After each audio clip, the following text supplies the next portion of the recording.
প্রিয় দর্শক, আসসালামু আলাইকুম। আর একদিন পরে বিডিআরের যেই সদস্যরা এখনো পর্যন্ত শেখ হাসিনার সাজানো মামলায় ভারতীয় ষড়যন্ত্রের কারণে আ জেলখানায় বন্দী আছেন। তাদের মধ্যে ৮৩৪ জন মোট সংখ্যা। আ এর মধ্যে এই গেল ১৫ বছরে ৫৬ জনকে তারা হত্যা করেছে। তবে একটা জিনিস জানিয়ে রাখি আজকে, সেটা হচ্ছে যে এই বিডিআর হত্যাকাণ্ড নিয়ে আমরা সবসময় বলে থাকি যে ৫৭ জন বা ৫৮ জন সেনা কর্মকর্তা নিহত হয়েছেন।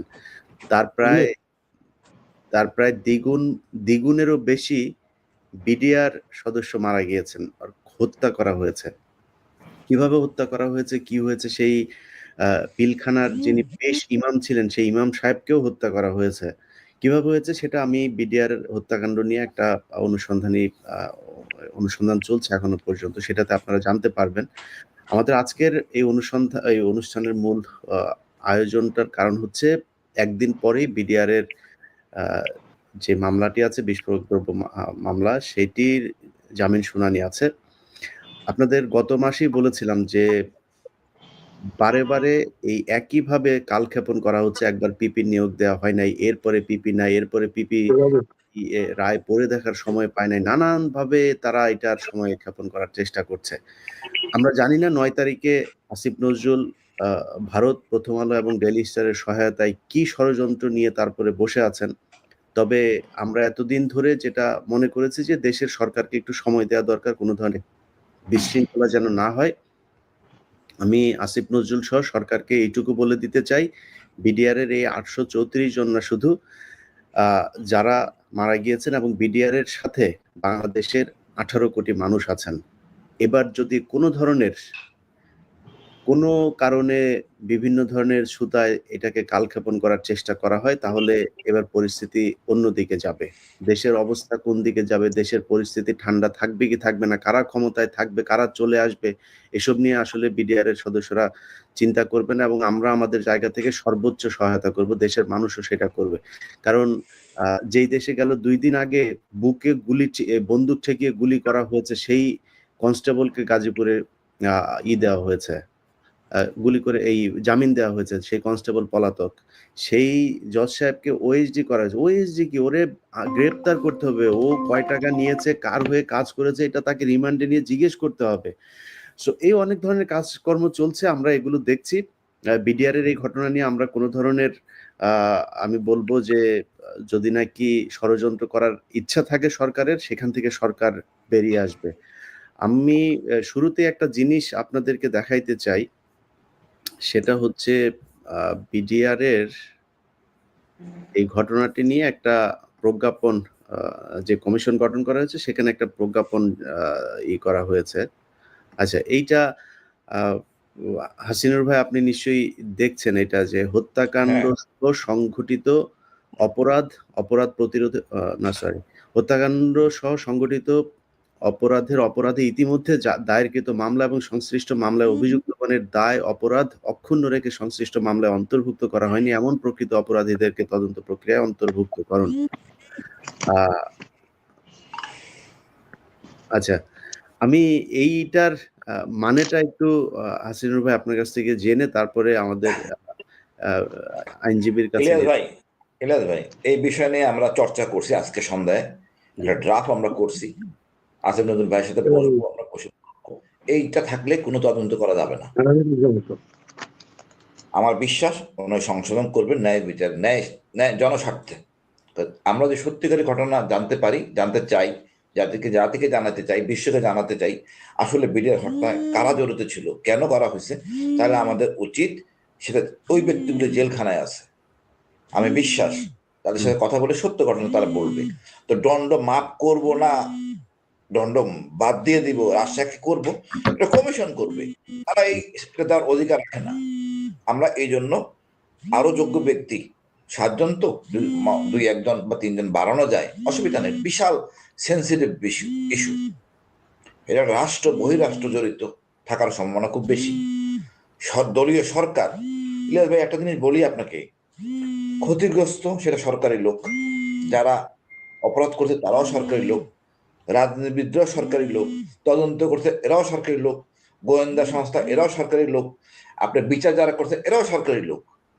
তো ব্যাপারটা বোঝার চেষ্টা করেন, কেউ ন্যায় বিচার পায় না, ন্যায় বিচার দরকার আছে। ওইটা ওই নম্বর অধ্যাদেশ ইনশাল্লাহ থাকবে না।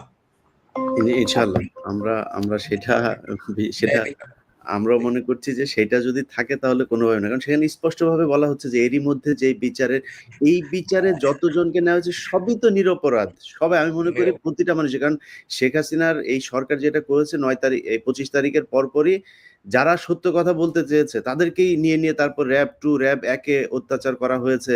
কেউ তারপরে আর কথাই বলতে, আমি বিডিআর এদের সাথে কথা বলেছে, তারা যেটা বলেছে যে ভাই 25 তারিখের পরে যখন কিনা আমরা বিডিআর এর এখানে, আমরা তো জানি যে আমরা নিরপরাধ, ইভেন যারা হসপিটালে ছিল তারা বলছে ভাই আমরা তো জানি আমরা নিরপরাধ, আমাদের কি হবে, এখানে সিসি ক্যামেরা আছে, সবকিছু আছে, কারা করেছে সব দেখা গিয়েছে।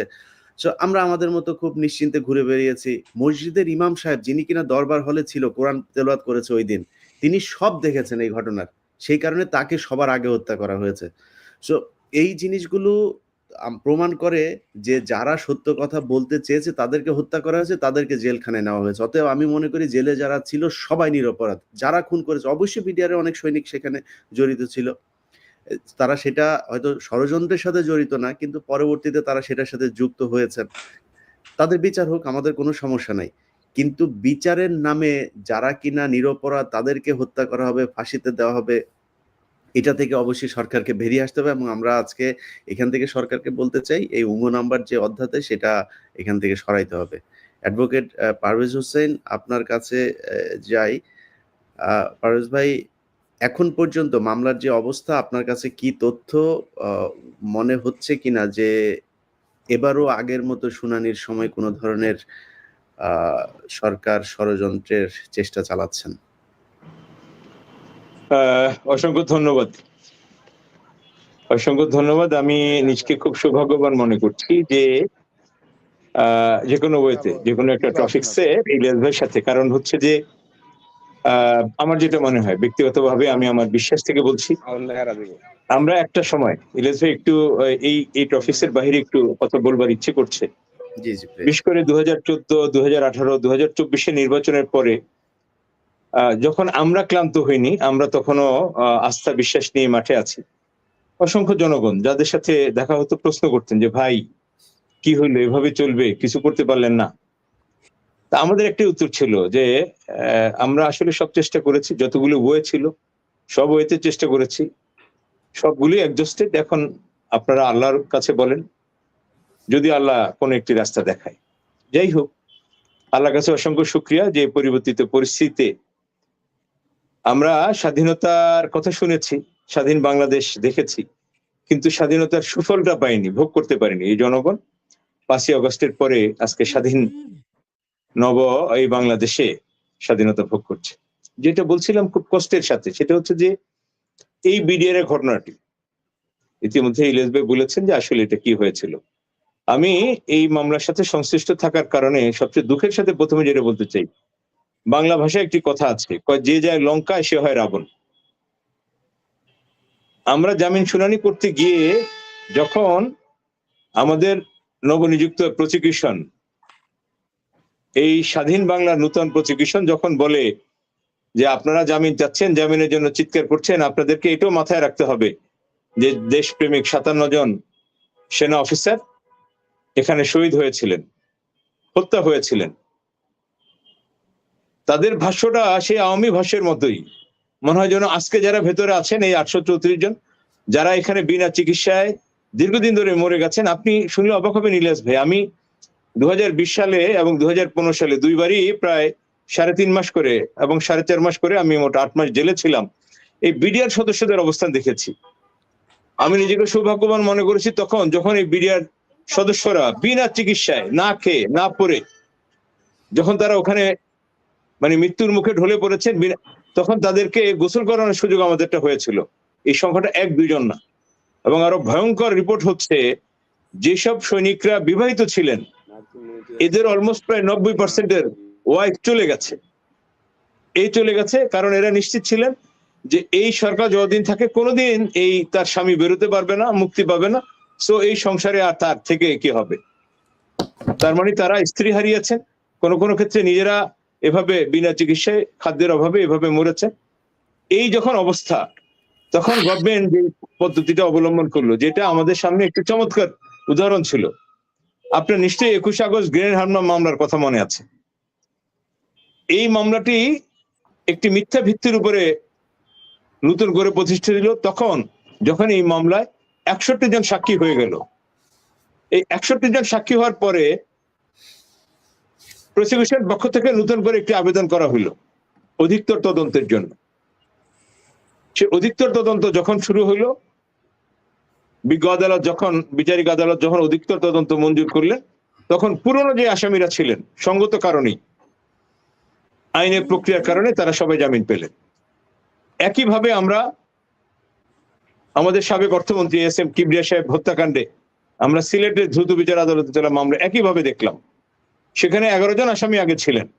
যখন অধিকতর তদন্তের কথা আসলো, সে অধিকতর তদন্তের মাধ্যমে সাবেক স্বরাষ্ট্রমন্ত্রী লুৎফুজ্জামান বাবর সাহেবকে নিয়ে আসলেন, সিলেটের মেয়র আরিফ চৌধুরী সাহেবকে নিয়ে আসলেন, হবিগঞ্জের মেয়র জি কে ঘোষকে নিয়ে আসলেন।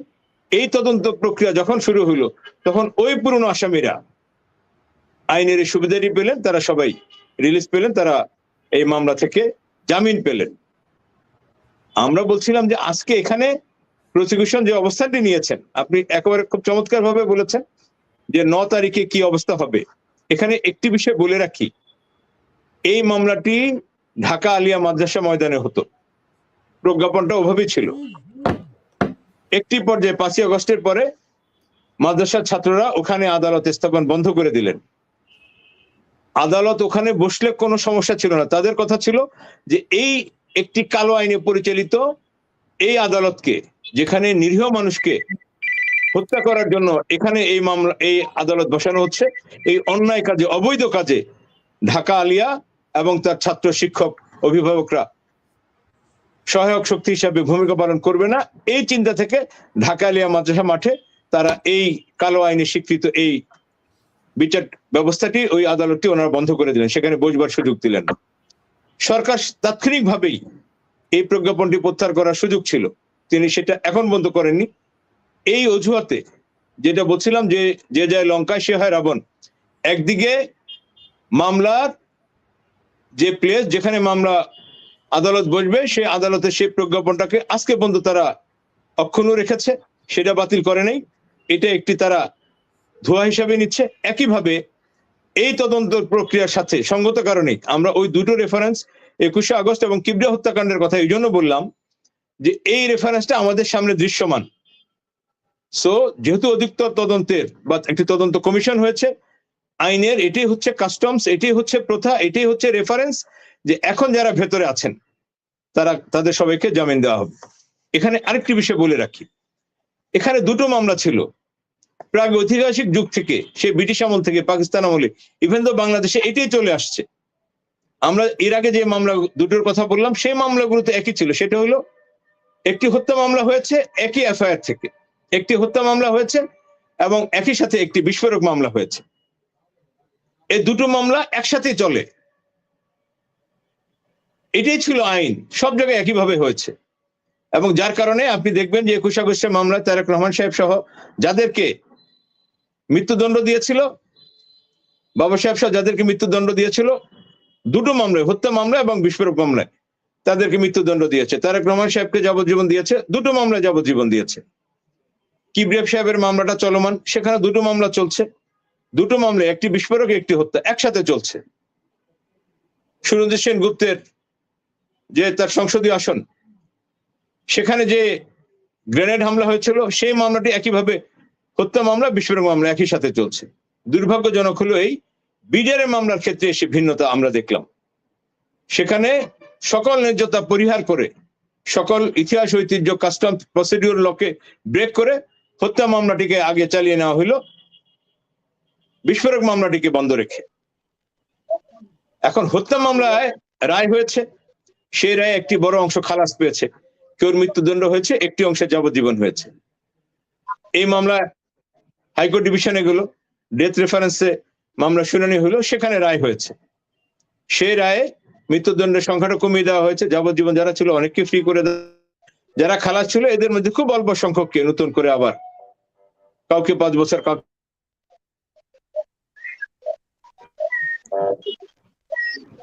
জেল দেওয়া হয়েছে। এই রায়ের পরে এই মামলাটা এখন অ্যাপিলেট ডিভিশনের চূড়ান্ত নিষ্পত্তির জন্য আছে।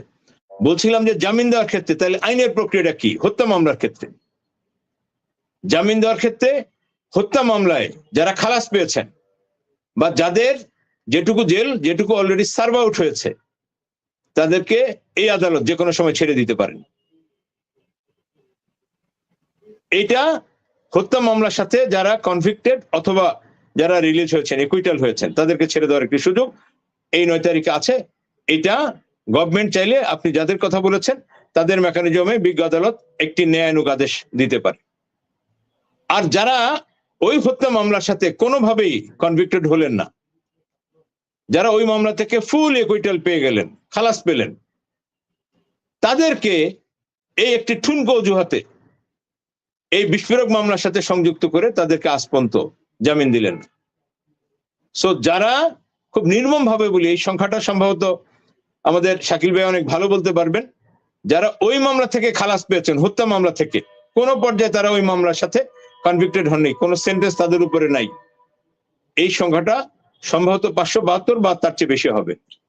এই সংখ্যাটার মধ্যে কোন প্রকার কনভিক্টেড না হওয়া সত্ত্বেও একটি বড় অংশ ইতিমধ্যে মারা গিয়েছে, আর বাকি অংশটা এখনো ধুকে ধুকে মরে যাওয়ার অপেক্ষায় আছে। আমরা মনে করি আজকে আমরা এই অনুষ্ঠানের সম্মানিত উপস্থাপক পরিচালক আমরা ইলিয়াস ভাইয়ের মাধ্যমে গভর্নমেন্টকে এই মেসেজটি দিতে চাই যে এটি হচ্ছে বিচারের নামে সবচেয়ে বড় প্রহসন। যারা খালাস পেল, হত্যা মামলা যারা খালাস পেল, অথবা হত্যা মামলা যাদেরকে যেটুকু কনভিকশন দেওয়া হয়েছিল, সেন্টেন্স দেওয়া হয়েছে, সেটুকু অলরেডি সার্ভ আউট হয়েছে, তাদেরকে রাখবার মতো কোনো আইনি প্রক্রিয়া গোটা দুনিয়ার কোথাও নেই। যে দুনিয়া, আমরা পাকিস্তানের কথা বলি সবচেয়ে হিংস্র আইন, সেখানেও এই আইনের দ্বারা কোনোভাবেই, যাদের জঙ্গিদের কথা বলি তাদেরকে এভাবে বিনা বিচারে অন্যায়ভাবে আটকে রাখার কোনো নজির নেই, পৃথিবীর কোথাও নেই।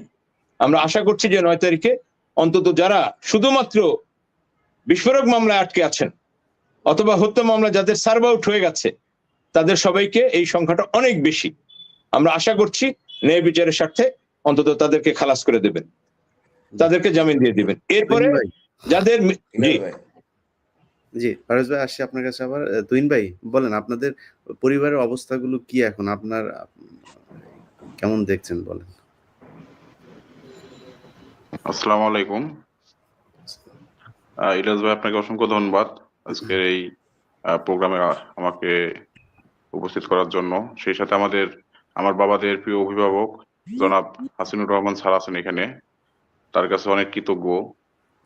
তিনি যেহেতু একসময় আমাদের বাবাদের অভিভাবক ছিলেন, বর্তমানে আমাদের বাবাদের অবর্তমানে তিনি আমাদের বিষয়ে স্বচ্ছ যে কথাগুলো তুলে ধরেন দেশ ও জাতির মাধ্যমে, তার জন্য তার কাছে আমরা অনেক কৃতজ্ঞ। আসলে কিছু কিছু জিনিস আছে, দেখেন, পিলখানা হত্যাকাণ্ড যে ঘটনাটা, এটা সে সময় যে বিদ্রোহ রূপে রূপ দেওয়া হয়েছিল, এটা কিন্তু করছিল ফ্যাসিস্ট হাসিনা ও ভারতের ইন্ধনে। তৎকালীন কিছু অপসাংবাদিক, মুন্নি সাহা বা ভারতীয় কিছু দালাল সাংবাদিক যারা আছে, তারা এটাকে বিদ্রোহ আকারে রূপ দিয়ে সারা বাংলাদেশে কিন্তু ছড়াই দেয়। কিন্তু এটা ছিল একটা সুপরিকল্পিত হত্যাকাণ্ড। এই হত্যাকাণ্ডর পরে মিডিয়ার এক তো ফ্যাসিস্ট হাসিনা এমন একটা কাজ করছে যে এক ঢিলে 2 পাখি মারছে। বাংলাদেশের সেনাবাহিনীর আমাদের চৌকস 57 জন সেনা কর্মকর্তা, বীর সেনা কর্মকর্তাকে নির্মম ভাবে এই হত্যাকাণ্ড হত্যা করা হয়েছে। আবার এই মামলাতেই নিরীহ মিডিয়ার সদস্যদেরকে, দেশপ্রেমিক, তাদেরকে ফাঁসানো হয়েছে।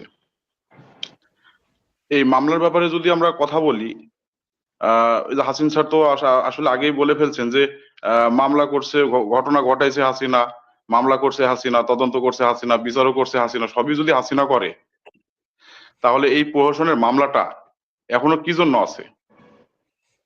আপনারা একটা জিনিস জানলে অবাক হবেন যে আমার পরিচয়টা দিই। আমার বাবা ল্যান্সনেক সিগন্যাল কামরুল ইসলাম। আমার বাবা তৎকালীন সেক্টর কমান্ডার শহীদ কর্নেল মুজিবুল হক সাহেবের পিএ ছিলেন। তো আমি বাবার মুখে যতদূর শুনছি অফিসার সম্পর্কে, আমরা বাইরে থেকে হয়তো বা অনেক মানুষ মিন করে যে একটা অফিসার সৈনিকের সম্পর্ক না কত দূরত্ব, আসলে কিন্তু তা না। কারণ আমার বাব্বু তো সবসময় অফিসারদের সাথে উঠা বসা করতেন, যেহেতু একটা স্যারের শহীদ কর্নেল মুজিবুল হক স্যারের পিএ ছিলেন, তার সঙ্গে উঠা বসা করতেন।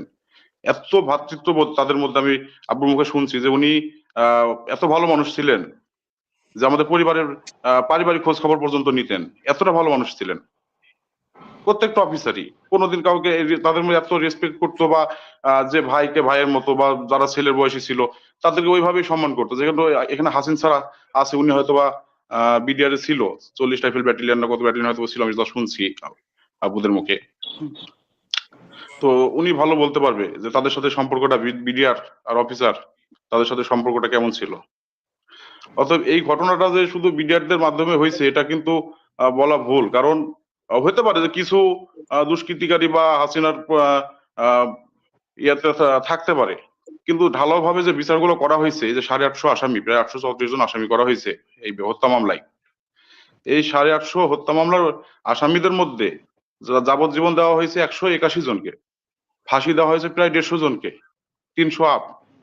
এই প্রহসনের মামলায়, এই মিথ্যা মামলাতে শুধু একটা মিথ্যা সাক্ষীতে কাউকে যাবজ্জীবন, কাউকে ফাঁসি, কাউকে খালাস, মানে বিভিন্ন ভাবে ফাঁসানো হয়েছে। আমার বাবা কিন্তু পিলখানা ঘটনার পরে 43 দিন মতো গুম ছিল, কোনো যোগাযোগ ছিল না আমাদের সঙ্গে। এক পর্যায়ে আসলে এত অমানসিক অমানবিক নির্যাতন হয়েছে, হাসিনার কিছু দোষর ছিল যারা সে সময় হয়তোবা পরে কি আর্মিদের জানতে পারছিলেন তুহিন ভাই যে আমাদের দুইটা আপনার বাবা, বাহিনীকে ধ্বংস করছে, তুহিন ভাই সেনাবাহিনীকে। তুহিন ভাই, আপনার বাবা ওই 43 দিন কোথায় ছিল এটা জানতে পারছিলেন পরে? পরে বলতে ভাই জানতে পারছি, এটা আব্বু আসার পরে আমরা যেটা জানতে পারছি সেটা হচ্ছে যে উনি কিছুদিন র্যাবে ছিল, কিছুদিন ডিজিএফআই তে ছিল। র‍্যাব 28 তারিখ থেকে, র‍্যাব কতই ছিল, জি 2 না 1? এটা সম্ভবত র্যাব আপনার খিলগাঁওতে তখন র্যাব কত ছিল, র্যাব কি 2 ছিল পসিবল যতদূর সম্ভব। হ্যাঁ, হাসিন ভাই র‍্যাব 2 না ওইটা? র্যাব 10 সব র্যাব ইউনিটি ভাগ করে দেওয়া হয়েছিল, ওইভাবে ইন্টারেকশন করছিল। এখানে হচ্ছে কি, তো যাই হোক যেটা বলছিলাম, তো ওখান থেকে আপনার ফিরে আসার পরে যখন পিলখানাতে, স্যার না বিডিআর এর সাথে আমাদের কোনো পার্থক্য ছিল না, একে অপরের সাথে একসাথে যুদ্ধ করতাম। এটা লজ্জা করছে। ধন্যবাদ ভাই, আপনার কথা বলেন। জি, তো 43 দিন গুম থাকার পরে যখন পিলখানাতে রেখে যাই, তারপরে এতটা অমানসিক টর্চার হয়েছিল যে স্বীকারোক্তিমূলক জবানবন্দি বা মিথ্যা সাক্ষী দেওয়ানোর জন্য কোনোটাই হয়তো বা সে সময় সম্ভব হয়নি, বিধায় ওনাকে পিলখানাতে রেখে যাই। উনি ছুটে আসছে, কিন্তু তারপরে ছুটে আসছে, দীর্ঘ 15 মাস চাকরিও করছে, ছুটি আসছে। তারপরেও শেষ পর্যায়ের দিকে যখন সর্বশেষ ছুটি কাটায় যায়, এই যে আব্দুল কাহার আকন্দ, আপনার হাসিনার মদতপুষ্ট একজন অবসরপ্রাপ্ত একজন অফিসারকে যে এত গুরুত্বপূর্ণ একটা মামলায় যে তদন্ত করার জন্য যে নিয়ে আসছিল, এই আব্দুল কাহার আকন্দের জন্য কিন্তু বিডিআরদের আর এই সেনা পরিবারদের জীবন শেষ হয়েছে, কিন্তু সঠিক তদন্তটা কিন্তু আব্দুল কাহার আকন্দের জন্য কিন্তু মুখ পায় নাই, কেউ দেখতে পায়নি। উনি যদি সঠিকভাবে তদন্তটা করতো তাহলে প্রকৃত দোষীগুলো তো কবে ধরা পড়তো। আব্বুকে যখন ডাকলো, ডাকার পরে বলে যে আপনাকে মিথ্যা সাক্ষী দিতে হবে, মানে সাক্ষী দিতে হবে, মিথ্যা সাক্ষী না, সাক্ষী দিতে হবে। তো আব্বু বলে যে আমি কাউকে, ওই সময় আব্বু ছিল আপনার সেক্টর অফিসে কর্মরত ছিল, যখন দরবার হলে ঘটনা ঘটে তখন আব্বু ছিল ঢাকা সেক্টর অফিসে। তো কিছু আমি দেখি না, আমি কিছু আজ করতে পারি না, হঠাৎ গোলাগুলি, আমি কার বিরুদ্ধে মিথ্যা সাক্ষী দিব বা কার বিরুদ্ধে আমি বলবো যে একটা পরিবার ধ্বংস হবে, আমি কি জন্য বলবো স্যার। পরে বললো যে ঠিক আছে আপনার যান। বিকেল বেলায় জেলখানা গাড়ি এসে অ্যারেস্ট করে নিয়ে যায়। আরেকটা জিনিস আপনাদেরকে ইনফর্ম করি, সেটা হচ্ছে যে পিলখানায় এই হত্যা মামলায় সর্বশেষ গ্রেপ্তারকৃত আসামি কিন্তু আমার বাবা। 2010 সালের 12ই জুলাই যে সিআইডি চার্জশিট দেয়, তার আগে একদিন আগে 10ই জুলাই আব্বুকে গ্রেপ্তার দেখায়। তো সেই অনুযায়ী যদি 850 আসামি হয়, 850 যদি সিরিয়াল হয়, তাহলে আমার বাবার আসামির নাম্বার 790 আসে কিভাবে? কথা তাই কি না? আর কোন দীর্ঘ 15 মাস চাকরি করার পরে একটা মানুষকে যদি যাবজ্জীবন জেল দেওয়া হয়, উনি কিন্তু দীর্ঘ 5 বার ছুটিও আসছে এর ভিতরে, তাহলে একটা মানুষকে যদি এই প্রহসনের মামলায় যদি যাবজ্জীবন জেল দেওয়া হয়, তাহলে না জানি কত নির্দোষ মানুষকে আজকে ফাঁসি বা এই যাবজ্জীবন মামলাতে ফাঁসানো হয়েছে, তাদেরকে কি জবাব দেবে দেশের মানুষ? তারপরেও ফ্যাসিস্ট হাসিনা যখন চলে যায় 5ই আগস্টের পরে আমরা একটা আশার আলো দেখি যে না, ইনশাল্লাহ আমাদের একটা ব্যবস্থা হবে। আমাদের দেশের যে 57 জন শহীদ কর্মকর্তাদেরকে যারা হত্যা করছে, প্রকৃত খুনিরা বের হবে, আমার নির্দোষ বাবারা বের হবে, ইনশাল্লাহ আমরা একটা সঠিক বিচার পাবো, আমরাও পাবো, আমাদের দেশের মানুষ পাবে, এই আশাটা কিন্তু আমরা জাগছিল। আজকে দেখেন এই যে তদন্ত কমিশনের ব্যাপারে, আজকে তদন্ত কমিশনের ব্যাপারে আন্দোলন করা কি জন্য লাগবে? আমাদের স্বরাষ্ট্র উপদেষ্টা মহোদয় উনি নিজেই কিন্তু একজন সেনাবাহিনীর বড় অফিসার, তাই কি না? আজকে কত নির্যাতিত ফ্যামিলি, আমরা পরিবার, আমাদের কথা শোনার তো কেউ নাই। বড় বড় পজিশনের মানুষগুলো তো বিভিন্ন সময় সংবাদ সম্মেলন ডাকতে পারে, বিভিন্ন ব্যবস্থা নিতে পারে, আমরা তো সেগুলো পারি না। আমরা তো প্রত্যন্ত অঞ্চল থেকে শুধু মুখে দিক তাকাই থাকি যে আমাদের দেশের মানুষ আমাদের জন্য কি করে, আমাদের সুশীল সমাজ আমাদের জন্য কি করে, আমরা তো শুধু টাকায় থাকি তাদের দিকে, আমাদের তো বলার জায়গা নাই বা আমাদের শোনার কেউ নাই। তো প্রজ্ঞাপন যখন শুনলাম যে তদন্ত কমিশন গঠন হবে, তখন আমরাও কিন্তু আলহামদুলিল্লাহ বলছিলাম যে না, এবার ন্যায় বিচার আমরাও পাবো, আমাদের দেশের মানুষ পাবে, আমাদের দেশের 57 জন যে চৌকস অফিসারকে যেভাবে হত্যা করা হয়েছে, তাদের পরিবার, সারা দেশবাসী পাবে সঠিক বিচারটা। কিন্তু প্রজ্ঞাপনে আসলে একটা জিনিস উল্লেখ করা উচিত যে হাসিনা তো পালাই গেছে, কিন্তু হাসিনার দোসর কি এখন আছে কিনা এটা আমরা সঠিক জানি না। এই প্রজ্ঞাপনে দুইটা জিনিস উল্লেখ করছে, সেটা হচ্ছে আপনার যে প্রথম পৃষ্ঠা 2য় অনুচ্ছেদে আর একটু উপরে ভাই আছে যে এই দুটি আহ, আহ, মামলায়, এই রুজুকৃত 2টি মামলায় অভিযুক্ত ব্যক্তিবর্গ ব্যতীত, এইখানে উল্লেখ করছে ব্যতীত এই শব্দটি। আর দ্বিতীয় কার্যপরিধির যে নাম্বার যে এই পয়েন্টে আছে, যেটা এক মিনিট, নাম্বার ইয়াতে আছে যে এই হত্যাকাণ্ড সহ সংগঠিত অপরাপর অপরাধে ইতোমধ্যে দায়েরকৃত মামলা এবং সংশ্লিষ্ট মামলায় অভিযুক্তগণের দায় এবং অপরাধ অক্ষুণ্ণ রেখে। আমার প্রশ্ন হচ্ছে যে এখানে যেসব ব্যক্তিরা কোনো অপরাধই করেনি, অপরাধ না করে আজকে যাবজ্জীবন ফাঁসির দণ্ডে দণ্ডিত বিভিন্ন মেয়াদে, আজকে 18,500 মানুষকে কি বিনা অপরাধে চাকরিচ্যুত করা হয়েছে? একটা প্রশাসনে বিশেষ কোর্ট সাজায়ে বিশেষ মামলা দিয়ে তাদেরকে চাকরিচ্যুত করা হয়েছে। আপনারা কি জানেন যে ওই সময় ভারতের এক কথা যে আওয়ামী ও ভারত বিরোধী মোনা যেসব সৈন্যগুলা ছিল বিডিআরে, তাদের একটাকেও রাখে নাই, এনএসআই দিয়ে পুলিশ দিয়ে তদন্ত করে করে বের করে করে চাকরিচ্যুত করছে, জেল দিছে বাড়ি বাড়ি গিয়ে। জি ধন্যবাদ তুহিন ভাই। শাকিল ভাই, আপনাদের আইনজীবীর সাথে আপনি সবচেয়ে বেশি আপনি যোগাযোগ করছেন আইনজীবী পরিবারগুলোর সাথে, মানে সবশেষ আশা কি, কি মনে করছেন পরশুদিন কি হতে যাচ্ছে? আসসালামু আলাইকুম। ধন্যবাদ ইলিয়াস ভাই, আমাদের এই ক্ষতিগ্রস্ত মজলুম পরিবারকে আপনার এই অনুষ্ঠানের মাধ্যমে কথা বলতে সুযোগ করে দেওয়ার জন্য। আসলে আশা দেখতে এখনো মনে হয় পাচ্ছি না, এই কারণে আমি বলতেছি, গত কোর্টটাতে যে অজুহাতটা দেখানো হয়েছিল যে প্রজ্ঞাপনের অজুহাত দেখিয়ে যে আলিয়া মাদ্রাসার প্রাঙ্গণে এই বিচার কার্য পরিচালিত হবে, ওই প্রজ্ঞাপনটা এখনো বহাল রয়েছে। আজকে গত 28 নভেম্বর আমাদের লাস্ট কোর্ট ছিল, আজকে 40 দিন অতিবাহিত হয়ে গেছে, আলিয়া মাদ্রাসা তারা প্রিপেয়ার করতে পারে নাই।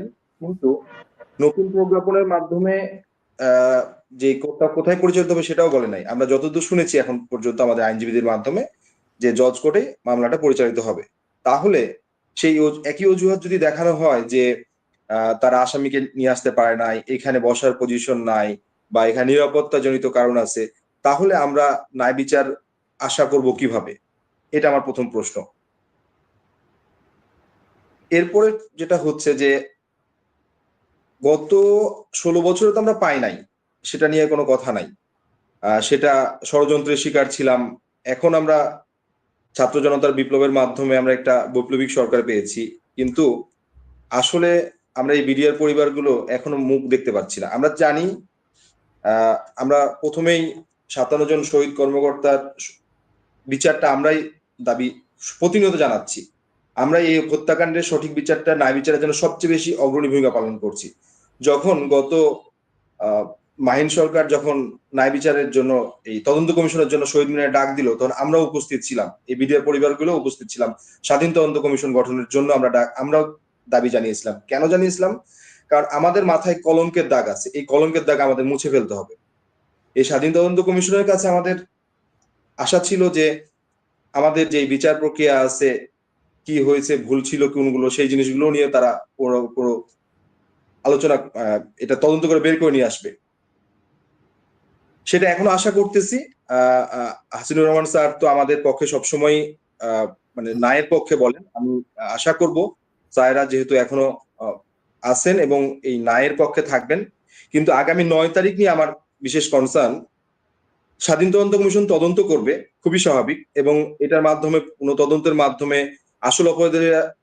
আসল অপরাধী যারা আছে তাদেরকে চিহ্নিত করা হবে। কিন্তু এই যে 834 জন যারা এখন জেলখানায় আটক রয়েছে, মৃত্যুর প্রহর গুনতেছে, তার মধ্যে অনেকের সাজা শেষ হয়ে গেছে, খালাসপ্রাপ্ত, সবচেয়ে বড় বিষয় হচ্ছে খালাসপ্রাপ্ত, সাজা শেষ এরকম ব্যক্তির সংখ্যা 5 শতাধিক। খালাসপ্রাপ্ত আছে 273, সাজা শেষ হয়ে গেছে 263 জন, টোটাল 5 শতাধিক। এবং সর্বমোট যদি আমি চিন্তা করি 834 জন, যাদের আমরা মনে করছি কেউ অপরাধী না, প্রত্যেকে নিরপরাধ মানুষ, তাদেরকে বিভিন্ন মেয়াদে সাজা দিয়ে হয়রানি করার জন্য, সঠিক যেন তথ্য না বের হয়ে আসে সেজন্যই তাদেরকে আটকে রাখা হয়েছে। আমি চাই তদন্ত হোক। এই তদন্ত করার জন্য সময় লাগবে, 3 মাস, 4 মাস, 5 মাস সময় লাগতে পারে, কিন্তু আমাদের বাবাদের, চাচাদের জেলখানায় আটক রেখে আমরা তদন্ত চাচ্ছি না। আমরা চাচ্ছি তাদেরকে মুক্তি রেখে, তাদেরকে নিঃশর্ত মুক্তি দিয়ে আপনারা যতদিন খুশি তদন্ত করুন, ন্যায় বিচার প্রতিষ্ঠা করুন, কিন্তু তাদেরকে মুক্তি করে।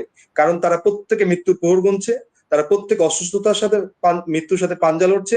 তাদের এক একটা মৃত্যু আপনাদেরকে দায় নিতে হবে। আমি আবার বলতেছি, এক একজন মৃত্যুর দায়, যদি একজন মৃত্যু আজকের পর থেকে মৃত্যুবরণ করে কোনো সদস্য, বিডিআর সদস্য, নিরপরাধ বিডিআর সদস্য, সেটার দায়ভার সরকারকে নিতে হবে। ফয়জুল ভাই, আপনি আপনাদের কালকের প্রোগ্রামে যাচ্ছেন, আপনি পৌঁছে গিয়েছেন ওইখানে অলরেডি। তো কি দেখছেন, মানে আপনাদের কর্মসূচি কি, কালকে কি পরিকল্পনা? 9 তারিখে যদি সরকার যদি আপনাদের সাথে আগের মতো আচরণ করে, সেই ক্ষেত্রে কোনো সিদ্ধান্ত আপনারা নিয়ে রেখেছেন কিনা?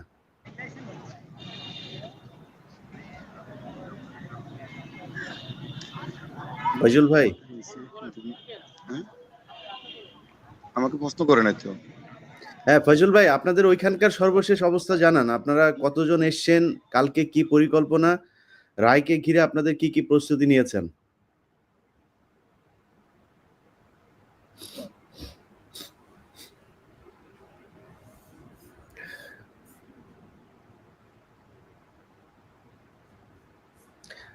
আচ্ছা, আমরা আজিজ ভাইয়ের কাছ থেকে ঘুরে আসি। আজিজ ভাই বলেন, কি অবস্থা আপনাদের, সব শেষ, কি প্রস্তুতি কি?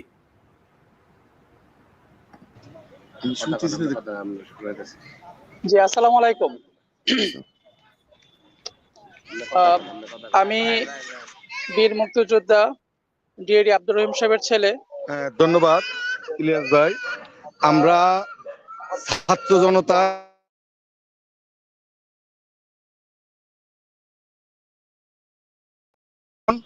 ভারতের যে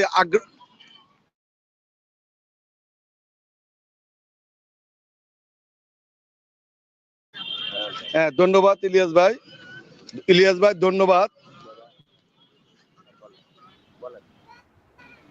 জি ফয়জুল ভাই বলেন, আপনি বলেন, ফয়জুল ভাই বলেন, আমরা আজিজ ভাইয়ের কাছে পরে যাচ্ছি।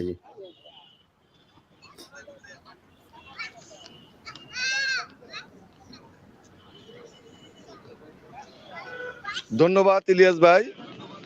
আমরা ছাত্র জনতার আহ্বানে সাড়া দিই। ধন্যবাদ ইলিয়াস ভাই। আমরা ছাত্র জনতার আহ্বানে সাড়া দিয়ে আমরা ঢাকা কেন্দ্রীয় শহীদ মিনারে একত্রিত হচ্ছি। ধন্যবাদ ইলিয়াস ভাই। আমরা ছাত্র জনতার আহ্বানে সাড়া দিয়ে পুরা বাংলাদেশ থেকে আমরা সকল বিডিআর সদস্য ক্ষতিগ্রস্ত, 2009 সালের সকল ক্ষতিগ্রস্ত বিডিআর সদস্য আমরা একাত্র হচ্ছি। কারণ ভারতের যে আগ্রাসন, ভারতের যে আগ্রাসন সর্বপ্রথম পেরেক মেরেছে 2009 সালে, সর্বপ্রথম পেরেক মেরেছে 2009 সালে পিলখানাকে দিয়ে শুরু করেছে। আর এই ঘটনায় আমার 57 জন সেনা কর্মকর্তা সহ সর্বমোট 74 জন শহীদ হয়েছেন এবং পুরা বাংলাদেশে পিলখানার ভিতরে এবং বাইরে প্রতিটা স্থাপনায় আমরা 18,519 জন চাকরিচ্যুত হয়েছি এবং 18,800 কতজন যেন এখনো আমাদের কারাগারে বর্তমানে অবস্থান করতেছেন। তো আমরা আমাদের জেলবন্দি ভাইদেরকে মুক্তি করার উদ্দেশ্যে এবং আমাদের চাকরি ফেরত পাওয়ার উদ্দেশ্যে আমরা ছাত্র জনতার আহ্বানে সাড়া দিয়ে আমরা সকলে শহীদ মিনারে আমরা আসতেছি। কিন্তু দুঃখের বিষয় আমাদের বাংলাদেশে প্রতিটি থানায়, প্রতিটি জেলায় এনএসআই এবং ডিএসবি উনাকা ফোন দিয়ে বলতেছেন আপনারা কেউ যাবেন না ওখানে, আপনারা কেউ যাবেন না, আমাদেরকে বারবার নিষেধ করতেছে। কিন্তু আমরা কারো নিষেধ আমরা শুনবো না। আমরা আমাদের জেলবন্দিবাদীকে মুক্তি করার জন্য এখানে আমি ফাঁসি থেকে নিয়ে খালাস পর্যন্ত আমাদের যে বন্দিগুলো আছে আমরা এই বন্দি ভাইদেরকে ছাড়া আমরা ঘরে ফিরবো না। আর দ্বিতীয়ত 18,519 জনের চাকরি আমাদের পূর্ণ বহাল করা ছাড়া আমরা থেকে এখানে ফিরবো না। আমরা শান্তিপূর্ণভাবে আমরা অবস্থান করব এবং বিক্ষোভে যাব। আমরা কোনো প্রকার বিশৃঙ্খলাতে যাব না, কোনো প্রকার ধ্বংসাত্মমূলক কাজে যাব না, যেন আমাদের উপরে কোনো ধরনের ন্যাক্কারজনক ভাবে কোনো ধরনের যেন আমাদেরকে আনসার লীগ অথবা রিক্সা লীগ এগুলো যেন বানানো না হয়। কারণ আমরা ছাত্র জনতার ব্যানারে আমরা আসতেছি, এই প্রোগ্রামে ছাত্র জনতার ব্যানারে আসতেছি। আমরা পরিকল্পনা অনুযায়ী আমরা যেটা জানতে পারছি আমাদেরকে আনসার লীগ অথবা রিক্সা লীগ বানানোর চেষ্টা করতেছে। ইনশাল্লাহ আগামীকালকে আমরা আশা করব আমাদের যে সমস্ত সেনা কর্মকর্তারা বিভিন্নভাবে এই পিলখানার ঘটনা নিয়ে চাকরিচ্যুত হয়েছেন উনারাও আমাদের সহযোগিতায় সকলে আসবেন এবং আমাদের শহীদ ফ্যামিলি সকলে এখানে আসবেন। আমরা এটার সঠিক বিচার চাচ্ছি এবং এটার এই ঘটনার জন্য একমাত্র কোনো বিডিআর দায়ী না। এই ঘটনার জন্য তৎকালীন সরকার ক্ষমতা থাকা অবস্থায় যিনি ছিলেন উনি এটা পরিকল্পিত হত্যাকাণ্ড ঘটিয়েছেন। পিলখানায় 2009 সালে 26শে ফেব্রুয়ারি কোনো প্রকার বিদ্রোহ হয় নাই, এটা পরিকল্পিত একটা হত্যাকাণ্ড। যদি হত্যাকাণ্ড না হতো তাহলে আপনারা দেখেন পিলখানাতে ভারতীয় বাইনোকুলার, ভারতীয় অস্ত্রের রাউন্ড এবং ভারতীয় সিলিং কিভাবে আসলো, সাংবাদিক মুন্নিশা বারবার গেটে কিভাবে গেছে এবং একজন সৈনিকের নাম কিভাবে জানে। এখানে এমন কিছু সৈনিক সাজানো হয়েছে এখানে, ওরা কিন্তু কখনো বিডিআর এর সৈনিক না, এরা কেউ বিডিআর এর সৈনিক না। এখন আপনাদের কাছে আরো প্রশ্ন রাখতেছি, বিভিন্ন রকম ফ্ল্যাগ বান্ধা মুখের ভিতরে এরা কারা ছিল আপনার কাছে প্রশ্ন রাখতেছি। এবং ঘটনার আগের দিন, হত্যাকাণ্ডের আগের দিন শেরাটন হোটেলে কে মিটিং করছিল, কার জন্য খানার অ্যারেঞ্জমেন্ট করা হয়েছিল, এই জিনিসগুলো আপনারা সকলে জানতে হবে। এখন সকলে জানে যে শুধু পিলখানাতে করছে, সঠিক হত্যাকাণ্ডটা পিলখানা করছে, কিন্তু পরের দিন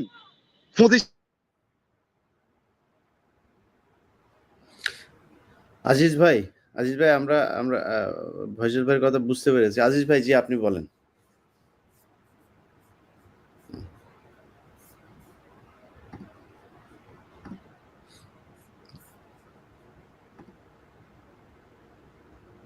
আনমিউট করে নিন আপনি। জি, আমি অ্যাডভোকেট আব্দুল আজিজ, বীর মুক্তিযোদ্ধা ডিএডি আব্দুর রহিম সাহেবের ছেলে। আমার পরিচয়টা হচ্ছে, আমি বীর মুক্তিযোদ্ধা ডিএডি আব্দুর রহিম সাহেবের ছেলে, যাকে 2009 সালের ঘটনায় আসামি করার পর তাকে রাজসাক্ষী হওয়ার জন্য অনেক চাপ প্রয়োগ করে এবং তাকে জেলখানায় নিয়ে নির্মমভাবে নির্যাতন করে তাকে মৃত্যুবরণ করতে হয়। তো আমি আজকে হাসিনুর স্যার আছেন এবং অন্যান্যরা আছেন এবং বাংলাদেশের আপামর জনতাকে একটু তথ্য দিতে চাচ্ছিলাম যে আমাদের এই বিডিআর তাকে কিভাবে ধ্বংস করা হয়েছে। মূলত আমাদের সেনা অফিসাররা যখন আনসারে কর্মরত হন, তিনি হন আনসারের একজন অফিসার। যদি উনি সিভিল ডিফেন্সে যান তাহলে হন তিনি সিভিল ডিফেন্সের অফিসার। আর সেই একই কর্মকর্তা যদি আমাদের র্যাবে যান তাহলে হন তিনি র্যাবের অফিসার। কিন্তু আমাদের শুধুমাত্র বিডিআরে 2009 সালে যখন একটা হত্যাকাণ্ড ঘটানো হয় পিলখানায়, তখন আমাদেরকে ভাগ করা হয় কিভাবে, যে উনি ছিলেন বিডিআরের অফিসার না, উনি ছিলেন সেনা অফিসার, আর আমাদেরকে করা হলো কি বিডিআর। মানে এই ভাগ করার মাধ্যমে কি করা হলো, এই আমাদেরকে মানে এই এত বড় ঘটনাটা অন্যদিকে ডাইভার্ট করা হলো। কারণ হচ্ছে যে যদি সবাই যদি বিডিআর পরিচয়ে যদি এই তদন্ত হইতো তাহলে সঠিক রহস্য সঠিক তথ্য বাইর হয়ে আসতো। তাহলে আমি মনে করি যে 2025 সালটা হচ্ছে সত্য উন্মোচনের একটি মানে বছর। কারণ হচ্ছে আমরা তো এখনো সবাই মনে করি যে সেনা অফিসার মারা গেছে, তাহলে তারা তো কর্মরত ছিলেন বিডিআরে, তাহলে তারা কিভাবে সেনা অফিসার হয়? মূলত সেনাবাহিনী এবং বিডিআর কে মুখোমুখি করা হয়েছে এই শব্দ দ্বারা, এবং দুইটা বাহিনীকে ধ্বংস করা হয়েছে, সেনাবাহিনী এবং বিডিআর দুইটাকে আলাদা করা হয়েছে এবং তাদেরকে ধ্বংস করা হয়েছে। তা আমার মূল পয়েন্ট হয়েছে এই জায়গায় যে আমরা কিভাবে এই দেশবাসী মেনে নিলাম যে তারা সেনা অফিসার ছিল। তাহলে আমাদের যে শহীদ মেজর জেনারেল শাকিল আহমেদ সাহেব কি সেনা অফিসার ছিলেন না ওই দিন বিডিআর এর অফিসার ছিলেন? তার মানে হচ্ছে যে একটি সূক্ষ্ম পরিকল্পনা এবং সূক্ষ্ম একটি ছকের মাধ্যমে ষড়যন্ত্রটা কি করা হয়েছে, গোনা হয়েছে। তো সেক্ষেত্রে আমি মনে করি যে সবাই এই দিকটা একটু খেয়াল রাখবে।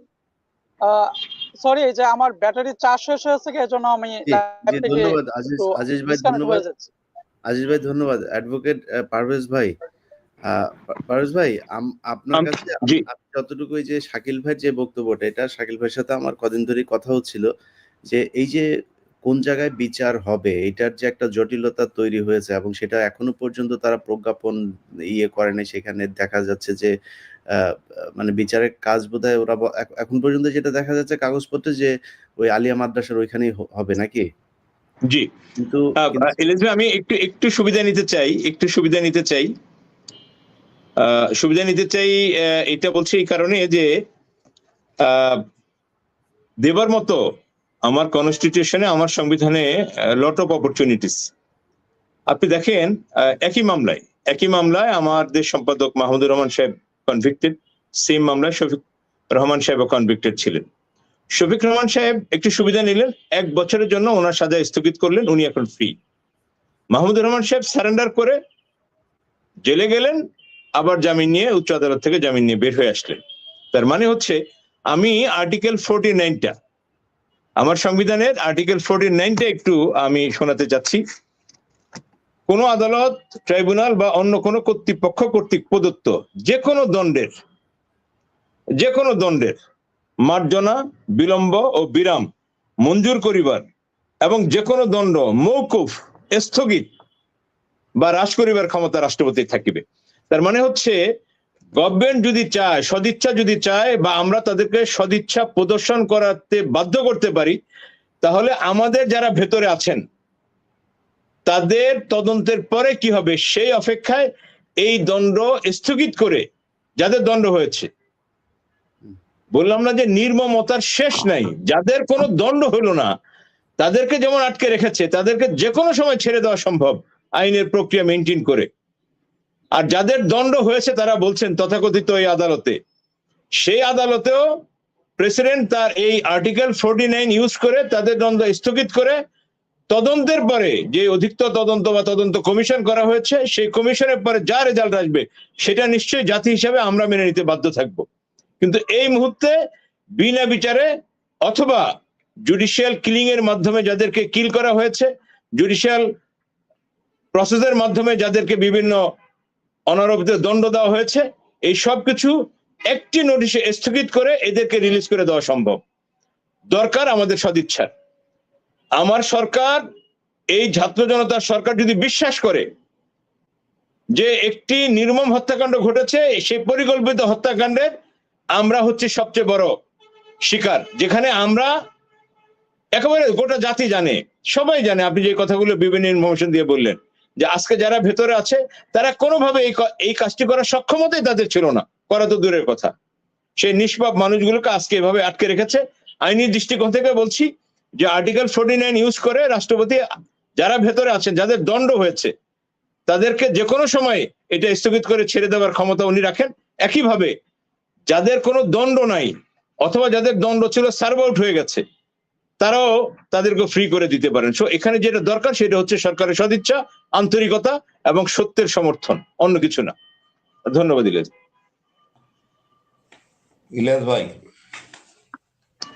আসিন ভাই, আপনাকে দিয়ে শেষ করি। সেটা হচ্ছে যে এই যে ফয়জুল ভাই একটা গুরুত্বপূর্ণ কথা বললেন, আমি এটা ওনার কাছে প্রথম শুনলাম যে এনএসআই এবং ডিএসবি থেকে ফোন করে থ্রেট করা হচ্ছে যে ওইখানে যাবে না, ওইখানে যাওয়া যাবে না, এগুলি বলা হচ্ছে। মানে আপনাদের কাছে কি অর্থাৎ কমিশনে যারা আছে আপনাদের সহকর্মী, আসলে আমাদের এবং বিডিআর পরিবারগুলোর শেষ মানে আল্লাহ তো অবশ্যই, মানে আপনারা আমাদের একটা জায়গা, যাদের কাছে আমরা সব বিষয়গুলো জানাতে পারি যে আসলে কি হচ্ছে, বিচারটা আসলে পাবো কিনা। তো আপনারা আমাদের বিশাল আশ্রয়ের একটা স্থল, না এবং ইলিয়াস আপনাদের ভাই, সহকর্মীদের কাছে এটার ব্যাপারে আমাদের অভিযোগ করার সুযোগ আছে কিনা যে কোন কোন ডিএসবি, কোন কোন এই ডিজিএফআই বা এনএসআই লোকজন ফোন করে করে পরিবারগুলোকে থ্রেট করছে, এটা ফাইন্ড আউট করা সম্ভব কিনা? না ইলিয়াস ভাই একটু বলি, এই যে ওনারা বলতেছেন এক্সপ্লোসিভ মামলা, এটা তো বোমা সংক্রান্ত বিষয়। গুলি দিয়া মারা হয়েছে রাইফেল দিয়া, তো বোমা তো রাইফেলটা কিভাবে ব্যবহার হয়, এক্সপ্লোসিভ থাকে তো বিল্ট ইন ধারা। আমাদের আইন বিশেষজ্ঞরা বুঝেন না, লয়ার ভাই তো বোঝার কথা এগুলি। এক্সপ্লোসিভ মামলাটা মূলত আসে ভাই এই বোমা মারলো 21 আগস্ট, ওইটার জন্য এটা পদত্যাগ হওয়া উচিত। এটা তো ওইখানে মানে বাতিল হয়ে যাওয়া উচিত। আমি জানি না শক্ত হিয়ারিং করতে পারে নাই বা করা হয় নাই, অযথা মানুষকে হয়রানি করার জন্য এই ধারাটা দেওয়া হয়েছে। আমি অনুরোধ করবো স্বরাষ্ট্র উপদেষ্টা, আইন উপদেষ্টা এটা দৃষ্টি নিয়ে এটাকে কোন রকম, মানে আমি মনে করি এক্সিকিউটিভ পাওয়ার এটা বাতিল করে দেওয়া উচিত। অহৈত মানুষের কষ্ট দেওয়া এটা জুলুম, 1 নম্বর। 2 নম্বর হলো কি, আপনি ভাই দেখেন, যদি দণ্ড শেষ হয়ে থাকে, এর তো এই দণ্ড মানে এই ধারাটা দিয়া এটা দরকার তো দায়িত্ব সরকারের। আমি তো মনে করি মুক্তি না, ক্ষতিপূরণ সহ মুক্তি দেওয়া উচিত। সৈনিক কিভাবে এই পরিকল্পনা করে যদি রাজনীতির ভিতরে জড়িত না থাকে? আপনি রাজনীতিতে ধরলেন না, ধরলেন সৈনিকরে মিথ্যা মামলা দিয়ে, মানে 71 সালে যে গতকাল আপনার ডালিম ভাইয়ের ঘটনা, 30 লাখ লোক আইনা ফেললেন শহীদ, দেখালেন বিরাট একটা কাহিনী বীরত্ব দেখানোর জন্য। 1 লাখ মারা গেছে এটা শহীদ 71-এ, সন্দেহ আছে, সৎসাহস থাকলে সেটাই গণনা করে দেখা। একই ঘটনা বিডিআরের সংখ্যা বড় করা হয়েছে, দণ্ড অনেক দেখানো হয়েছে, বিশাল একটা কাজ করছে। মানে নিরীহ জনগণের উপরে হ্যাডম দেখানো কোনো, আমি কি করলো আমি জানি মানে গুরুত্ব পায় না। বাট মূল কথা হলো এখন ন্যায় বিচারের সময় হয়েছে। নির্দোষকে মুক্তি দিলেই হবে না, তাকে ক্ষতিপূরণ দিতে হবে। এবং নির্দোষ এই অধ্যায়ে আপনার কমিশনের মাধ্যমে স্কোপ আছে, অনেক স্কোপ। মানে আমি যতটুকু জানি যেটা সংশোধন, টার্মস কন্ডিশন সংশোধন হবে। আর এটা তো সাধারণ মানে আইন উপদেষ্টাকে নজরে আনলে, বা আমার বিজ্ঞ বিচারক এবং তারাও মানবিক, আমরা তো অন্য ভাষার লোক না, কে করছে না করছে জিনিসটা আরো দৃশ্যমান হয়ে যাবে, খুব কষ্ট সময় লাগবে না। আমার বিশ্বাস এরপরে আছে আইসিটি মামলা। সুতরাং ওই পরিকল্পনাকারী যারা এই দুষ্টামি করে আমাদেরকে বিব্রত হতে ফেলছে, বিডিআর এবং আমরা সেনাবাহিনী মুখোমুখি করছে, জাতির মধ্যে একটা বিদ্বেষ সৃষ্টি করছে, জয় মামুন, মন্নি শাহ, এরা আইনে হতে আসবে, কোনো ছাড় পাবে না। জাতি পরিষ্কার জানতে চায় কারা জড়িত। ভারত পরিষ্কারভাবে জড়িত ছিল, একটা ছাই রঙ গাড়ি থেকে গুলি ছোড়া হয়। আমি জেলে ছিলাম, ইলিয়াস ভাই আপনি জানেন তো। আমার ওই গোফরান মল্লিক, আমার আদরের সুবেদার, আর ছিল নুর ইসলাম সাহেব, যিনি মারা গেছেন শহীদ, ইনি আমার আদরের সুবেদার। আমি এই দুজনকে হাইয়েস্ট এশিয়া দিতাম। সুতরাং আমি অনেক কিছুই জানি, ইনশাল্লাহ সব দৃশ্যমান হবে। এবং কেউ না কেউ এই দুষ্টামিটা করতেছে। এই যে নম্বর ধারাটা লাগানো হয়েছে, যে ব্যক্তি লাগাইছেন সেই ভারতের বা আওয়ামী লীগের দোষের ফেসিবাসটা সাপোর্ট করতেছেন। আমাদের স্বরাষ্ট্র উপদেষ্টা এত কিছু বোঝেন না, সহজ সরল মানুষ। এই ধারাটা যে ঢুকাইছেন, এই লোকটা হলো দুষ্ট। একইভাবে আমি বলবো, এই যে যাদেরকে নিয়ে আমরা উপদেষ্টাদের মধ্যে আমরা বিতর্ক করি, যে ফারুকিকে আনছে, এই লোকটাকে বাই করুন, কি সুপারিশ করছে, ওই লোকটাকে সাইজ করেন। আমার বিশ্বাস আমরা ন্যায় বিচার পাবো। দেরিতে হইলে আমরা আওয়ামী লীগকে চিনবো, ভারতকে চিনবো, এটাই আমাদের প্রত্যাশা। আমি আমাদের ভিডিওর আমি এদের কমেন্টিং এ বলতেছিলাম 21 রাইফেল 40 রাইফেল, আমার খুব কষ্ট লাগে এবং খুব বিব্রত বোধ করি। এই সৈনিক এরকম করতে পারে না। এখানে কিছু একটা চরম ঘাপলা আছে। ইনশাল্লাহ সত্য প্রকাশিত হবে। ইনশাআল্লাহ। আর ইনশাল্লাহ ভাই, ইনশাআল্লাহ। জি, ভয় পাওয়ার কিছু নাই। বাধা আসবে, বাধা পারাই আসতে হবে, এটাই নিয়ম। পানিতে যখন নামছেন সাঁতরেই পার হইতে হবে। ইনশাল্লাহ বিজয় হবে। জি, পারভেজ ভাই কিছু বলবেন? আমি ওই শেষ এই কথাটিকে একটু স্মরণ করে দিই। হাসিনুর ভাই খুব চমৎকার করে বলেছেন, ওনারা বলবারই কথা। ওনারা আপনি খুব লেটেস্ট একটি, আপনি যদি এইটা বলেন যে all are equal in the eye of law, আমার সংবিধান আর্টিকেল 27 যে সবাই আইনের দৃষ্টিতে সমান। আপনি দেখেন বেগম খালেদা জিয়া, আমাদের সবারই প্রাণপ্রিয় নেত্রী, বেগম খালেদা জিয়ার ক্ষেত্রে কি করা হলো, আমাদের এই ফৌজদারি কার্যবিধি কোড অফ ক্রিমিনাল প্রসিডিউরের এই 401 ধারা ইউজ করা হলো, তার দণ্ড স্থগিত করা হলো, তাকে জামিন দেওয়া হলো, এবং 5ই আগস্টের রাতেই রাষ্ট্রপতি আইন দিয়ে তাকে মুক্ত করে দিলেন, ফ্রি করে দিলেন। আমরা কিন্তু এর আগে সবসময় সকল রাজনৈতিক নেতারা কর্মীরা একটি কথা বলছিলাম যে Begum Khaleda Zia still under confinement, কিন্তু সে অবস্থা থেকে মুক্ত করে দিলেন। তার মানে যদি আমি আর্টিকেল 49 ইউজ করতে চাই, সেটাও ইউজ করার সুযোগ আছে। যদি আমি সিআরপিসির 401 ধারা ব্যবহার করতে চাই, সেটা কেন এটা করতে চাইবো? এই জন্য করতে চাইবো যে আপনি যখন আরেকটি অধিকতর তদন্তের জন্য গেলেন, একটি তদন্ত কমিশন করলেন, তার মানে কি, এটা গোটা জাতির আস্থা এবং বিশ্বাস যে ওই সময় যারা অন্যায় করেছিলেন তারা অপরাধী হিসেবে সংযুক্ত হন নাই, যারা অপরাধ করেছিলেন তারা এখনো আইনের ধরাছোঁয়ার বাইরে, আপনি তাদেরকে তো আনতে যাচ্ছেন। তাহলে আপনার প্রাথমিক যে বিশ্বাসটা, সেই বিশ্বাসটা থেকে এই নিরপরাধ লোকগুলোকে ছেড়ে দেওয়ার মতো আইনের এই ফৌজদারি কার্যবিধির 401 অথবা আর্টিকেল 49 অফ আওয়ার কনস্টিটিউশন আপনি ইউজ করে এদেরকে ফ্রি করতে পারেন। এবং এটা সময়ের দাবি, আইনের দাবি। যদি আইনের দৃষ্টিতে সবাই সমান হয়, আমরা আশা করছি বিডিআর এর নিয়ে সরাসরি সুবিধাটা পাবো। লাভ নাই তো পারভেজ ভাই, আপনি এত আইন টাইন দেখানোর দরকার নেই তো সরকারকে। সরকার ক্ষমতায় এসে কনস্টিটিউশনের কোন ধারায় আমারে বলেন? এই সরকার যে এখন ক্ষমতায় আছে কনস্টিটিউশন, আমি জানি না এটা আপনি বলছেন কিনা। আমরা শুরুর দিকে বলছিলাম যে এটা একটি বিপ্লবী সরকার হবে, কারণ বিপ্লবের প্রথম কথা হলো সব ভেঙে চুরে চুরমার করে গঙ্গার জলে ফেলে দিয়ে নতুন করে জাতি দাঁড়াবে। আপনি সংবিধান রাখছেন, আপনি সংবিধানের কোথায় এই যে অন্তর্বর্তী সরকার বলছেন, এটা কোথায় পেলেন আপনি? আপনি সংবিধানে কিছু মানবেন, কিছু মানবেন না। আপনি 7 ক অক্ষুণ্ণ রাখবেন, আর্টিকেল 7 ক অক্ষুণ্ণ রেখে আপনারা যা করছেন, আল্লাহ জানে ভবিষ্যৎ কি হবে। আপনাদের এখনো সময় আছে। আপনার মাধ্যমে আজকে এটা বলতে চাই যে এখনো যদি প্রোক্লেমেশন অফ রেভুলেশন যদি না হয়, যদি একটি বিপ্লবী সরকার এটাকে রূপ দেওয়া না হয়, তাহলে ভবিষ্যতে সবার জন্যই, যারা এই বিপ্লবে নেতৃত্ব দিয়েছেন, আমরা যারা কর্মী হিসেবে পেছনে দিলাম, সবার জন্য একটি ভয়ঙ্কর দিন অপেক্ষা করছে। না, ওই যে সালাউদ্দিন কাদের চৌধুরী একটা কনস্টিটিউশনের অ্যামেন্ডমেন্টের পরে বলছিল না যে সোনা মিয়াকে লাল মিয়া করে দেওয়ার এক গল্প বলছিলেন, যে ওই গল্পটা এক্স্যাক্টলি উনি বেঁচে থাকলে এখন ওই গল্পটা আবার বলতেন। মানে ওনাদের যা যা ভালো লাগে শেখ হাসিনার মতো সেগুলো রেখে দিয়েছেন, যেগুলো ভালো লাগে না সেগুলো তারা করে না। তারেক রহমানের মামলার জন্য আপনার সরকার পক্ষ থেকে আবার আপিল করা লাগে। হ্যাঁ, কত আইন, এই আইন এতদিন ওনাদের বেলায় ছিল না যখন ক্ষমতায় বসে। আমি শ্রদ্ধা রেখে বলি, আমার ধারণা, এটা আমি মানে আইনের একজন ছাত্র হিসেবে বলি, অ্যাপিল করেছে, এমনও হতে পারে তারা রিভিউ করবে আইনের এই প্রসেস গুলোকে অ্যাডজাস্টেড করে, হ্যাঁ দেন দে উইল মুভ। আমি ধারণা করে বলছি, এটা ভুল হতে পারে যে অ্যাপিল করেছে, এরপরে আরেকটি থেকে যায়, স্টেপস থেকে যায়, সেটা হচ্ছে রিভিউ। হয়তো তারা রিভিউ করবে, রিভিউ করে এই অবস্থানে যেন আর কোনো কালে ফিরে আসতে না পারে, হয়তো বা সেটাও করবে, আমি জানি না। করতে হইতো না যদি নাকি এই যে মাহমুদুর রহমানকে জেলে যাইতে হইলো। এখন প্রসিডিউরের ভিতর দিয়ে গেলে তো তাদেরকে সেটা করতেই হবে।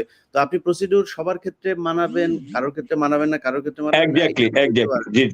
যাই হোক, আমরা সরকারকে বলতে চাই যে এই বিডিআর এর হত্যাকাণ্ড নিয়ে আমি অন্তত আমার জায়গা থেকে এবং আমার বিশ্বাস হাসিনুর ভাই সহ সেনাবাহিনীর অনেক ভালো মানুষ আছে যারা কিনা দেশপ্রেমিক, তারাও এই বিচারটার ব্যাপারে সর্বোচ্চ তাদের দিয়ে চেষ্টা করবেন।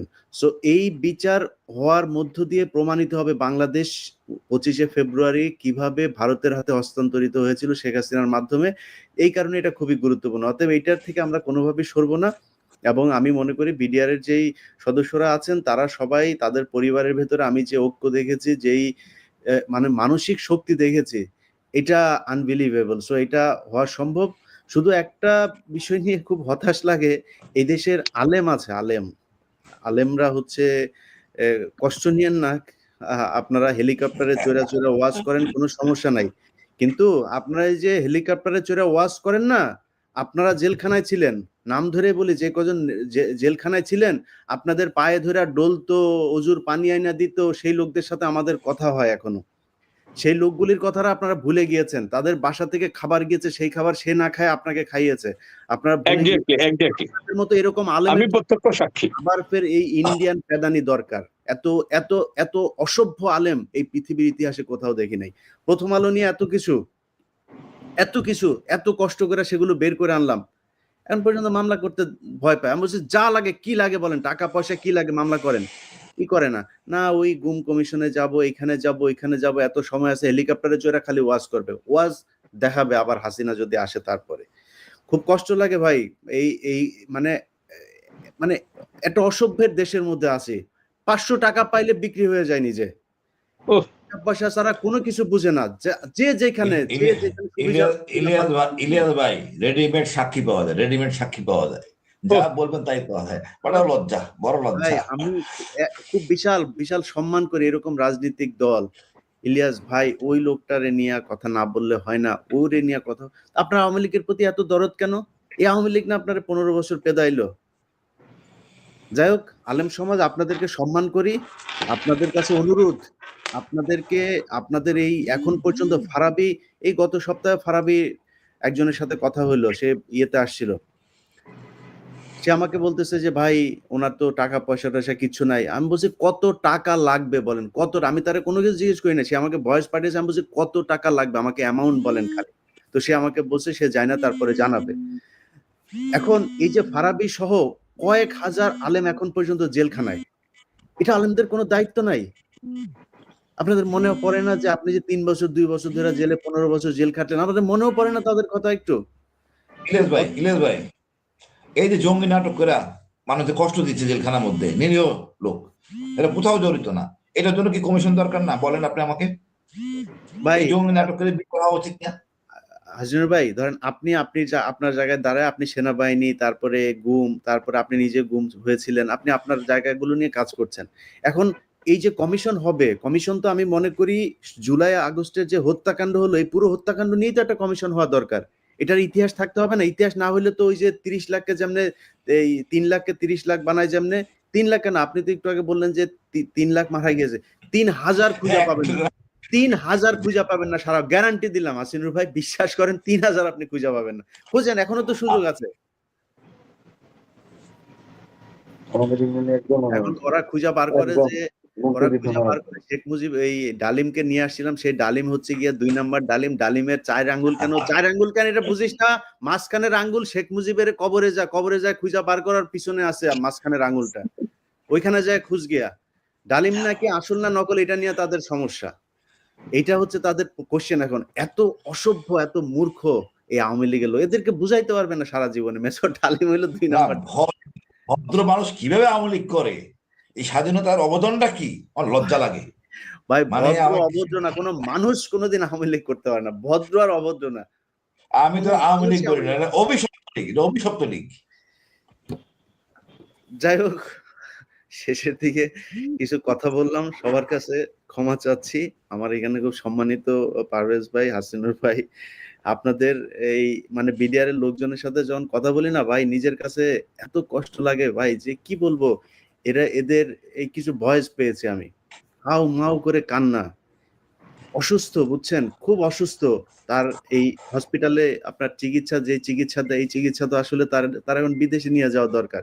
এর মাঝখানে অনেক মানুষ মারা গিয়েছে যাদেরকে হসপিটাল নিয়ে যান। একজন ডাক্তারের নামটা আমি ভুলে গেছি, এক হিন্দু ডাক্তার ছিল। ইলিয়াস ভাই, আমি জি। বলি, জেলখানায় আমি ছিলাম, আমার গোফরান মল্লিক আমার সুবেদার, ওখানে সুবেদার মেজর, সকালবেলা আমার জন্য ডিম সিদ্ধ নিয়ে আসে, স্যার আপনি একটু খান। ওই আমার যেভাবে ব্যবহার করে, সিওকে কমান্ডিং অফিসারকে যেভাবে ব্যবহার করে, আপনার জন্য ডিমটা নিয়ে আইছি। না, আমি এই তাকাই শাকিল থাকি, ভাই, লোকটা শাকিল ভাই, ওই যে ডাক্তারটার নাম কি, ওই যে কেরানীগঞ্জে ছিল এক হিন্দু ডাক্তার? ওনার নামটা ভুলে গেছি। আচ্ছা, যাই হোক, নামটা আপাতত ভুলে গেছি। আমি মনে নাই, একজন হাসিনুর ভাই একজন হিন্দু ডাক্তার ছিল, সে আসলে ডাক্তারই কিনা সেটা সন্দেহ, মানে বিডিআর এর ওনাদের বক্তব্য অনুযায়ী সেই লোকরে ই করতো হচ্ছে গিয়ে, সে বলছে যে বিডিআর, জিজ্ঞেস করতো যে আপনি কি বিডিআর এর, বলতো বিডিআর এর, বলছে বিডিআর এর লোকজনকে চিকিৎসা দেওয়া নিষেধ। এইভাবে তাদেরকে হত্যা করা হচ্ছে। তো যাই হোক, আপনাদের সারা দেশের মানুষ যারা আমার এই ভিডিওটা দেখলেন, আপনাদের কাছে অনুরোধ, 9 তারিখে যদি কোনো ধরনের কিছু করে, আমাদের 7 তারিখে একটা প্রোগ্রাম দেওয়ার কথা ছিল, আমরা সেই প্রোগ্রামটা দেই নাই। সেটা আইন শৃঙ্খলা বাহিনীর পরামর্শে আমরা সেখান থেকে সরে এসেছি, আমরা সম্মান দেখিয়েছি। সো আসিফ নজরুল সহ স্বরাষ্ট্র উপদেষ্টা যিনি আছেন, আপনাদের কাছে অনুরোধ থাকবে, এদেরকে ছেড়ে দেন, প্রয়োজনে যে কোনো ধরনের কন্ডিশন দেন, আপনি তাদের পাসপোর্ট জমা রাখেন, তারা দেশের বাইরে যাবে না, শর্ত দিয়ে তারপরে ই করেন, তারা পালিয়ে যাওয়ার লোকও না। অতএব তাদেরকে আপনারা শর্ত দিয়ে তারপরে জামিন দেন, তাদেরকে বের হইতে হবে, তারা বাইরে এসে তারপরে এই বিচারের মুখোমুখি হবে। যে এটার জন্য দায়ী, সে বিচারের জন্য শাস্তি হবে, কোনো সমস্যা নেই, তারা সে বিচারের জন্য প্রস্তুত। আপনাদের কাছে অনুরোধ, তাদেরকে 9 তারিখে ছেড়ে দিতে হবে, একজনকেও জেলখানায় রাখা যাবে না। যদি রাখা হয়, সেটার জন্য কোনো উদ্ভুতজনক পরিস্থিতি তৈরি হয়, ওটার জন্য বিডিআর পরিবার দায়ী থাকবে না, সরকার দায়ী থাকবে। সবাই ভালো থাকবেন। হাসিনুর ভাই, পারভেজ ভাই, শাকিল ভাই, আরো আমাদের সাথে অ্যাডভোকেট আব্দুল আজিজ, ফয়জুল ভাই যারা ছিলেন, সবাইকে ধন্যবাদ। আল্লাহ হাফেজ। আসসালামু আলাইকুম।